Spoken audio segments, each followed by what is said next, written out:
Lundi matin, 9h45. J'entame ma promenade matinale vers la machine à café. J'y retrouve toujours les deux mêmes collègues. On bavarde, un sourire superficiel figé au visage. On ne se dit rien. Puis comme chaque lundi matin à 10h, on s'envole tous les trois vers la réunion d'unité, où comme chaque fois, beaucoup d'adrénaline sera dépensée pour rien. Le plus sombre de mon existence se déroulera désormais dans cette enfilade de bureaux identiques. Comment vivre dans la mort ? Toute la journée, je croupis dans ma niche en état de quasi-mort cérébrale. Mes collègues sont des ombres qui s'agitent autour de moi. Chacun d'eux fait illusion comme il peut. J'aurais presque de la compassion pour eux si leur bavardage incessant ne m'épuisait autant les nerfs. N'ayez pas peur du vide. Il suffirait que vous fermiez les yeux et que vous fassiez silence pour sentir le vieux cœur palpiter encore. Moi, c'est ton cœur sur mon corps que j'imagine, Sarah. C'est ma façon de rester en vie. Ce qui me flingue le plus, je crois, c'est la constance. Travailler toujours, toujours travailler, ne jamais faire d'éclat. Faire des choses que c'est pas la peine, comme tu le dis si bien. Le système est conçu pour les besogneux. J'aimerais tellement faire dormir mon corps toute la journée et rêver, qu'on ne me réveille plus. Mais impossible de s'assoupir ne serait-ce qu'une minute sur l'établi, comme tout bon artisan qui se respecte. Non, faut rester éveillé et courbé en permanence. Pas vivant, non, juste éveillé. Au minimum 8 heures par jour, 5 jours sur 7. Ma cuirasse altérée s'est habituée au terne et au grisâtre. Le rythme régulier des jours ouvrés m'a rendu docile, même le week-end, même les vacances. On devient robot à plein temps. Cet excès de normalité va finir par me rendre barge. Ne t'épuise pas dans les jouissances prévisibles. Ne laisse pas dormir ton or. Sur le front, le sentiment d'épuisement total. Mais dans mes veines galope le rire de l'escroc. Le rire est le meilleur ami de l'homme, me chuchote la voix. J'ai appris à me déguiser en jeune cadre bien propre sur lui. Le travestissement permet de surmonter bien des épreuves. Le processus zygomatique est en place. Faux salariés, vrais escrocs, sont pas prêts d'arracher mon masque. Planqué derrière l'écran, je me constitue un trésor de guerre sans que personne ne s'en doute. Les deux mains posées sur le clavier, j'observe l'égoïsme froid des petits agents ossifiés dans le cadre de la compétition économique. Ils sont encerclés par les chiffres, étouffés par les chiffres, ne sortent pas du boulot avant 20 heures.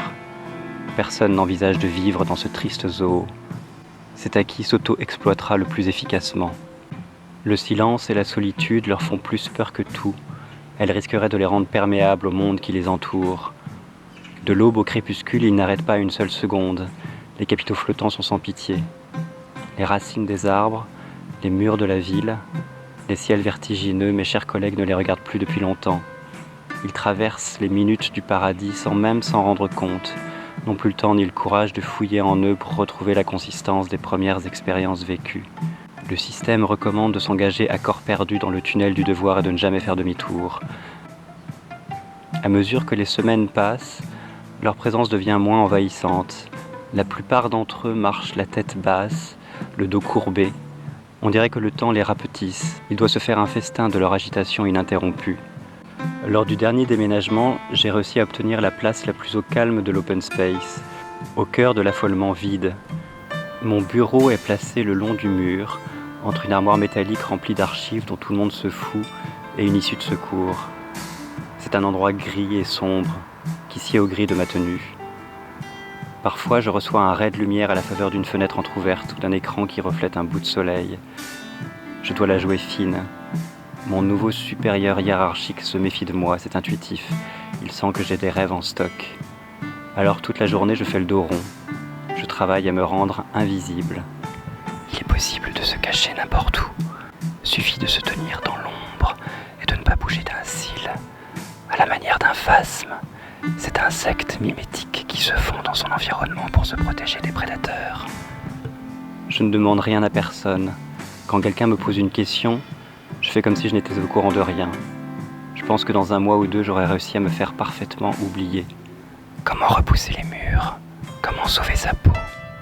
Pour créer les conditions de l'intime dans cet espace formaté, j'écoute sur l'iPhone la trompette désorientée de Miles ou l'harmonica virevoltant de Dylan. Le bleu incurable. Dans la bulle de survie que je me ménage patiemment, il m'arrive aussi de clavarder avec les personnes croisées lors de mes anciennes trimbales, Mais la plupart du temps, je le passe les oreilles branchées sur France Culture. Les ondes radiophoniques comblent le vide des jours et m'apportent un peu d'oxygène. Parfois, il semblerait même qu'elles fassent frissonner l'air conditionné. Je monte le son des écouteurs et l'univers techniciste finit par s'écrouler. Je goûte particulièrement les silences d'Alain Weinstein. Depuis qu'ils l'ont viré en juillet 2014, je réécoute encore et encore les anciennes émissions. Dans le silence des entretiens podcastés, une joie tranquille m'envahit. J'aime quand les invités ont la voix grave, quand les gorges sont sèches et la parole hésitante. Il m'arrive de plonger dans un état second en écoutant ces conversations magnétiques. Les silences d'Alain Weinstein, je les imagine en train de se propager très au loin dans le cosmos. Des questions qui sans doute rampent en moi depuis longtemps apparaissent. Qu'est-ce qu'il reste du réel quand l'étonnement se perd? Qu'est-ce qu'il reste du réel quand le danger s'éloigne? Et les épiphanies d'autrefois, est-ce que je saurais un jour les faire renaître? Je rêve à demi aux journées entières que je pourrais passer à écrire ou à dériver dans la ville.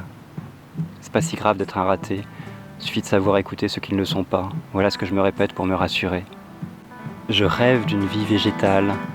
Je tente de préserver mon énergie pour l'écriture du soir. Pourtant, chaque jour, je rentre du boulot l'esprit tué. Je suis obligé de carburer au cardu pour faire redémarrer la machine. On entretient sa soif d'illusion comme on peut. Seules les rasades de scotch sont capables de réveiller le volcan. Après le dîner, je m'en jette un, puis un deuxième, parfois même un troisième derrière la cravate pour ne plus souffrir du réel. Laisse-toi aller. Laisse monter la chaleur à tes joues, à ta tête. Laisse encore un peu de silence. Savoure le passage d'une vie à l'autre. Ma vraie nature semble se révéler à l'instant de la bascule. Le tout début de l'ivresse crée un état propice à l'improvisation.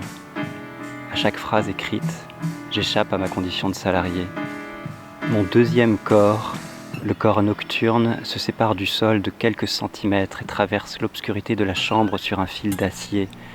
Corps non normé de l'équilibriste qui glisse dans l'espace en silence et fait naître le désir de fiction. J'écoute le silence. Le temps respire à nouveau. Mes mains se mettent à écrire pendant plus d'une heure pour tenter d'effacer les inepties du jour. Sourire mécanique le jour, écriture compulsive la nuit.